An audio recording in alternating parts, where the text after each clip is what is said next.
Hi friends, ఊరనంగా గుర్తొచ్చేది పొద్దున్నే అసలు కోడి కూతలు, ఆవులు, మేకలు ఇవన్నీ చాలా బాగుంటాయి కదా.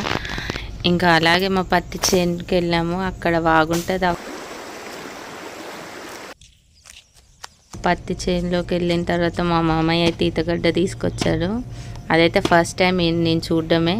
అది చాలా టేస్టీగా ఉంది. అది సేమ్ కొబ్బరిలాగా ఉంటుంది. మీలో ఎంతమందికి తెలిసి ఈతగడ్డ? అక్కడ మా అత్తయ్య, మా మామయ్య, అందరం, మేము, మా అన్నయ్య, ఇంకా మా ఆయన అందరం వెళ్ళి అక్కడే తిని కాసేపు ఉండి వచ్చాం. ఊరు వెళ్ళినప్పుడల్లా ఇలాంటి మూమెంట్స్ అన్నీ చాలా బాగా అనిపిస్తాయి. అసలు అక్కడ నుంచి రావాలనిపించదు, కానీ రాక తప్పదు. సిటీలోనే లైఫ్ అంతుంది కదా. ఇంతే ఫ్రెండ్స్, మా ఊర్లో అయితే చాలా బాగా ఎంజాయ్ చేస్తాం మేము వాళ్ళందరితో. మీరు ఎలా ఉంటారు? మీ ఊరు వెళ్తే కామెంట్ చేయండి. Please subscribe my channel and support me.